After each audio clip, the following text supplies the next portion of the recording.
Hi guys! So, ayan. Ito yung mga bag ko na original lahat. So, cleaning time na naman tayo sa bag. Kasi ngayon lang ako nagka-time. Pero mga sobrang matatagal na tong bag ko. So, inaalagaan ko lang sila. Ito lang yung bago ko na Louis V. Tapos, LB na red. Tapos, ito super tagal na ng LB ko. Tapos, guys, ito yung mga LB. Ayan, LB ko. So, may lilinis ako. LB ko. Ayan. So, kailangan ko linisan ko siya. Kasi, itong mga bag ko, sobrang matagal na.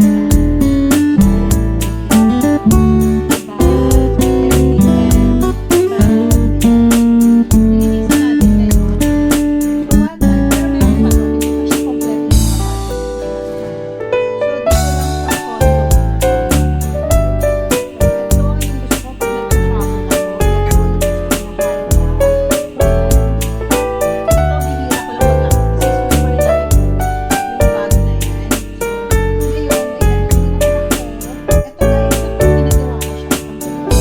one time, pero meron pa to. Hindi pa siya complete yung mga bag. So, dito lang sa condo.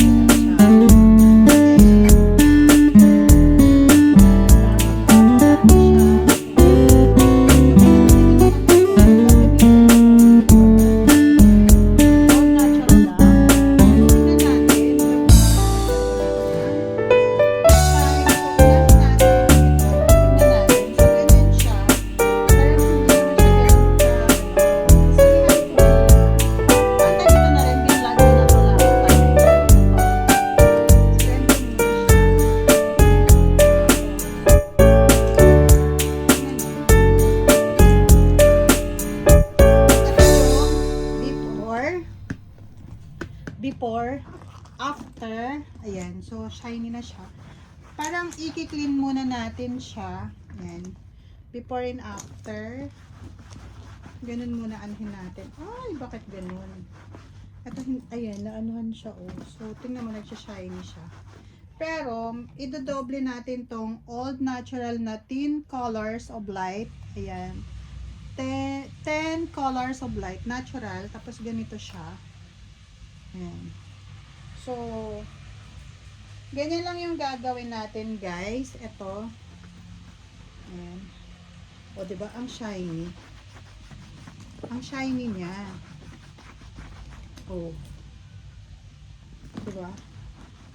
So, ganun ang gagawin natin. So, maganda pala siya.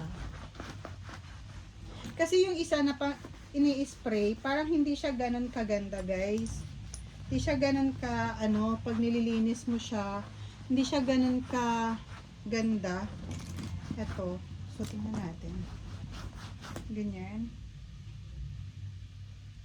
Ayan, no? Oh. Sobrang shiny siya, diba? Ang shiny-shiny niya, oh. Ito, nagagamit ko lang siya kapag nagta-travel ako kasi nga super tagal. Ay, hindi.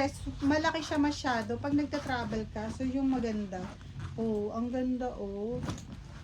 Hindi unlike na ganito, parang wala lang siya kapag ito yung ginamit mo. Parang wala lang.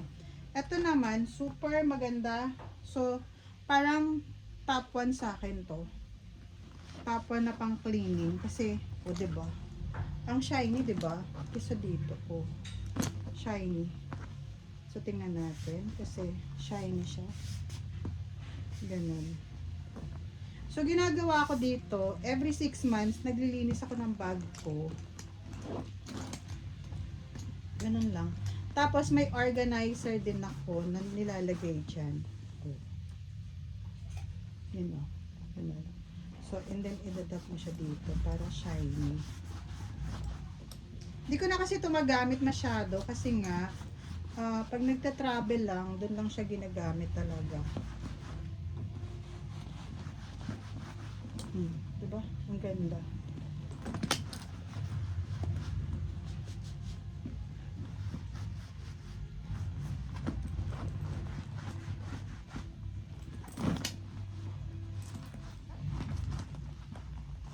So, kaso lang nagpi-fade na yung ano niya, oh, yung gold. Ayan. Nagpi-faded na yung gold niya. So, okay lang yun kasi pang personal use naman siya. O, diba? Ito kasi maganda talaga to kapag ginagamit mo for travel kasi maganda talaga siya guys kapag for travel. O, diba? So, nice na siya.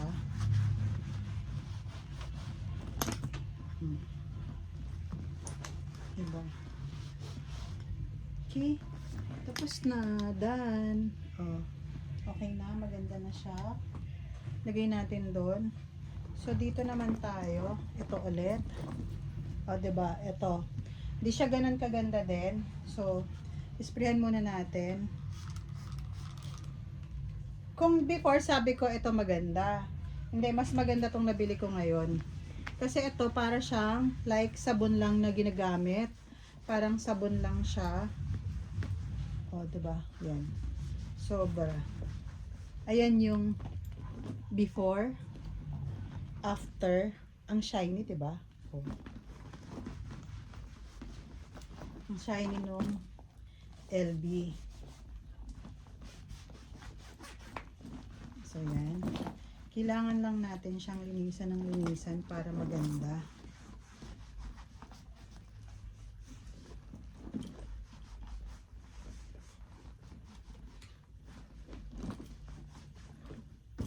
So, ayan. Tapos, lagyan natin ng ganito. Ito.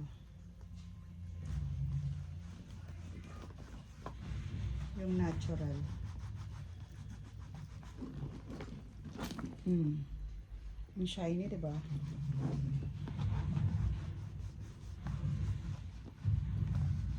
Sobra siyang shiny.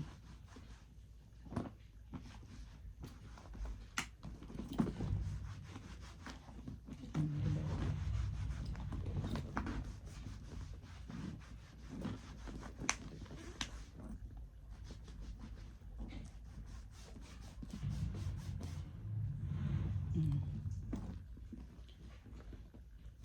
So, ito nilalagyan ko din siya ng meron siyang organizer sa loob. Before kasi, hindi talaga ako nag-organizer.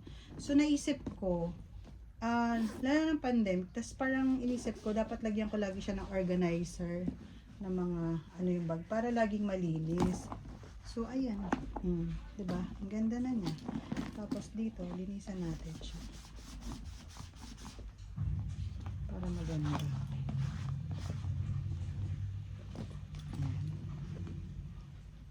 Linisan natin to.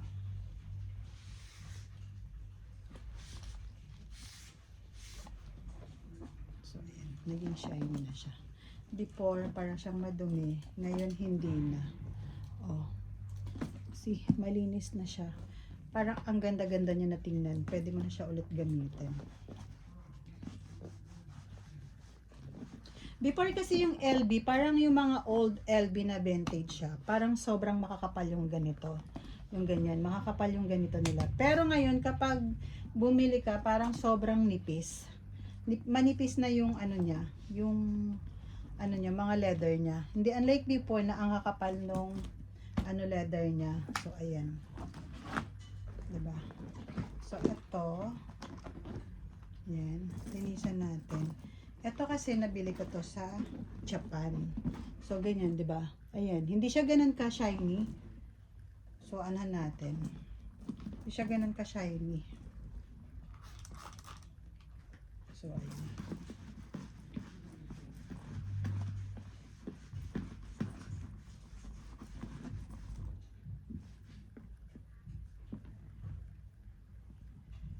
Tapos, lalagyan natin siya dito.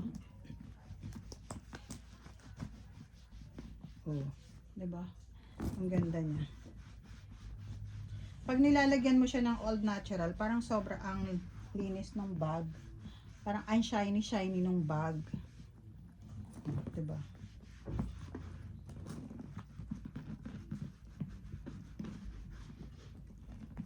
Ang hilig ko lang din sa SPD bag kasi nga gusto ko parang dibit-bit lang, sobrang bilis dalhin kapag ano. Tapos ngayon naman parang mas ano ko na yung body bag. Kaya ito nilalagyan ko lang siya ng natanggal na yung ano niya. Ayan. So, ang shiny, 'di ba? Oh. Ang shiny niya. 'Di ba? Ang ganda. So, guys, yan lang muna yung ma-share ko sa inyo na paglilinis ng bag, clean ng bag. Ito naman, nabili ko din to sa Japan. Tingnan nyo, manipis na siya, 'di ba? Hindi siya ganun kakapal. Ito naman, parang ang ganda lang niya gamitin kasi parang ang hassle kasi nga, parang minsan dalawa yung labaan niya. Yung bukasan. So, parang ang hirap. Parang ang hirap, oh. Yan. Before yan, ha. Ito yung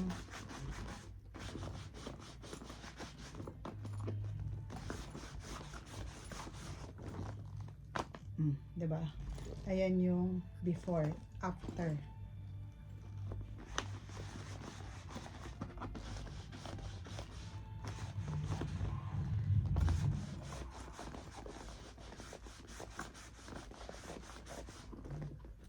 Diba? Ang shiny.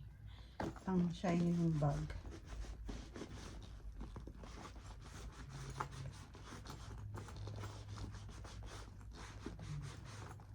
So, ito din, nilalagyan ko siya ng organizer. Pero dapat yung organizer mo is manipis lang. Hindi siya talaga yung makapal na organizer. Yun ang nilagay ko dyan. Yung organizer. Yan, may organizer din siya sa loob na nilagay ko. Kasi para medyo malinis siya dito sa loob. Pero yung kabila, walang organizer. Kasi may bulsa pa siya dito sa kabila. So, ayan. O, diba? Malinis ba siya o hindi? Ganun. O. So, yan lang muna guys.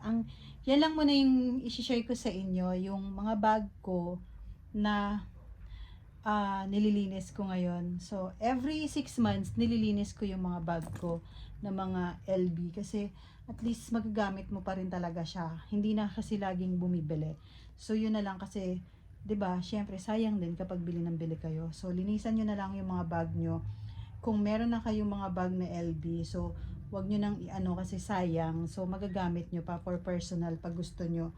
So see ya guys. Thank you so much and number 1 to sa akin. Kasi maganda siya. So thank you so much for watching and don't forget to click the notification bell para updated kayo sa vlog ko. And see ya guys. Thank you.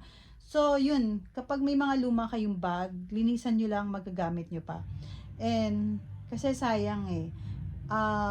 'Di ba kung nagko-collect kayo, pero ngayon mula ng pandemic, sayang talaga yung mga gamit kapag, bili ng bili ka, tapos hindi mo naman magagamit. So, yun lang guys. Thank you so much and see ya guys. Bye!